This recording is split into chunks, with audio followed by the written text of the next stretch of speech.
Hey everyone! I hope that you're doing amazing wherever you are in the world. My name is Shikha, and I welcome you to my channel. As always, I'm so grateful that you're listening, subscribing, and commenting. I do appreciate the support, and I'm grateful for all of the kind messages that you've been sending me about me being back home. I really love it. I am grateful to be home, and I can't believe how big my room is. I think my room here is as big as my apartments back in Chiang Mai. And so I kind of feel like, whoa, this is a lot of space. I don't know what to do with it, all of it. Anyways, in this video, I wanted to speak to you guys about how INFJs have this thing about being surprised. We normally don't get surprised by people. People don't surprise us in general, right? So we have probably a lot of people in our lives, and probably a lot of people come and go from our lives. But most of them, we're able to look at them and we're able to gauge who they are and we're able to figure them out pretty quickly. Like it's just basically like, oh, right, okay, my intuition is telling me this about you. And okay, yeah, that's right as well. So most people will come and they are just basically what we expect them to be. And it's kind of disappointing, a lot disappointing actually. And so it's fine. You know, we're used to it. We're like, all right, cool. I guess most people are not going to disappoint us. 99.9% of the population's who what they seem to be, and our intuition is going to know who they are. So that's okay.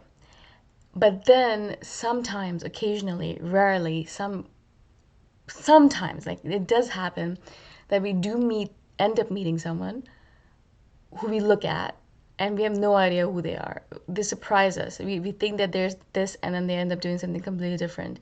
And then we end up making a judgment about them, and they're not that person. And so they keep on surprising us, keep on giving us ideas of who they are, but they're not actually that who we think they are.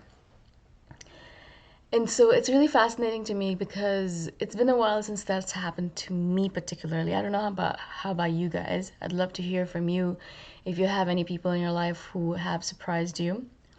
But in general in my life it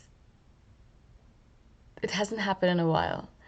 And it's really fascinating to me because I think that's one of the main things that INFJs look for now, as especially me, because I meet a lot of people in general, obviously because of all the travel and all the nomads that I meet in Chiang Mai. I noticed that one of the things I'm always looking for is, is this person going to surprise me? Is this person going to teach me something new that I've never learned before? And is he or she going to make me think, wow, I can't believe people like this actually exist on the planet? And so this is something that, as an individual, as an INFJ, we're always kind of searching for in the background, not actually blatantly looking for people who are going to surprise us, because we don't go looking for people, but in our circle or in the group of people that kind of end up in our vicinity, we're always looking for surprises. We're like, all right, cool, I like you, you seem like an interesting person. Are you going to end up surprising me, or are you going to end up being exactly what my introverted intuition tells me about you? Of course, this is a very terrible way of looking at people, right? I mean, they're not entertainment centers for you or venues for you. They're not there so that you can be entertained. Although a lot of INFJs treat people like that. I know sometimes I've done that too. And then when they bore me, I just kind of walk away. And I'm like, well, that's not really a nice thing to do. And I know it. I know that's not a nice way to treat people.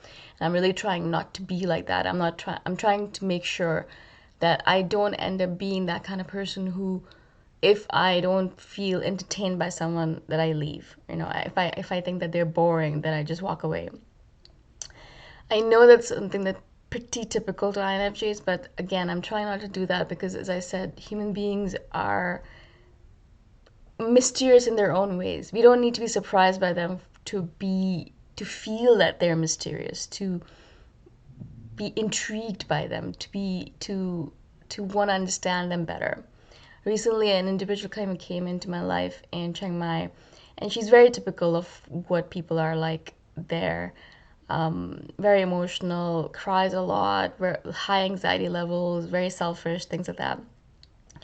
And it's really interesting to me because normally I would just dismiss an individual like this and I would just let them go, and I'm like, all right, she's pretty typical, pretty boring.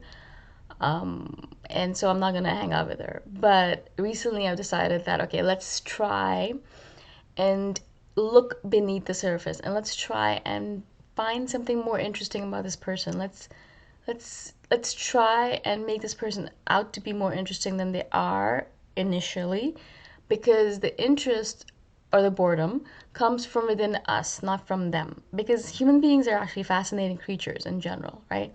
And the longer you spend with someone, yes, a lot of times they'll end up being very typical and boring you, but in a lot of ways they'll also surprise you. And that's something that I've noticed with people a lot, is that a lot of times if I hang out with someone long enough, they do end up surprising me, because they do end up doing things where I'm like, why did you do that? And they themselves don't have a reason for it. Because human beings can be such emotional, irrational creatures, right? As we are. And so I've been hanging out with this person, and as I said, normally I would be like, well, I'm just gonna let them go and I'm not gonna hang out with them. I'm trying to spend more time with this person. I was, at least when I was in Chiang Mai. And even though at times they would annoy me, and even though at times I'd be like, oh my goodness, they're so boring, I really tried to be like, all right, let's just try and see what's underneath the surface. Let's see what's deep beneath within them. Let's see if there's something else to them, if there's another facet or dimension to them that you're missing or that you're not seeing because you are dismissing them so easily. And that's what I don't want to do, is I don't want to dismiss people so easily. Just considering what's going on in the world right now, I feel like I just want to really go deep within people and really be there for them and be around them and notice them and be with them as friends or whatever it might be. And so as I'm doing this, I am noticing that I'm beginning to find this person quite interesting. And even though they do have very typical reactions to things, it's interesting to me to observe them and to learn from them and to learn more about humanity through them, learn more about people through them, learn more about people's reactions through them, learn more about things in general through them, right? And so it's the thing that I think it's just a challenge for me, because as I said, I'm very quick to dismiss people. And I think most INFJs are like this. And I just don't think it's a good quality of ours. I really don't think it's one of those positive things that we should be happy about. I don't think it's a good thing to do that. I think it's very mean, and it would be better if we didn't do that things that way. And so I'm really trying, as I said, to do things a little bit differently.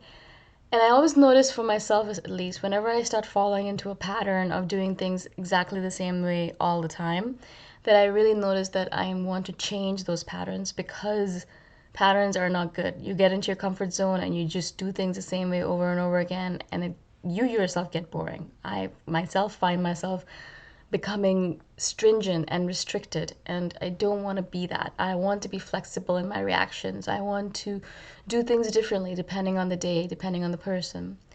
And so I really implore you guys as well to try and look deeper. I know sometimes you're like, well, this person has no depth at all and they're boring and that's it. What you see is what you get. But I feel like that's kind of untrue.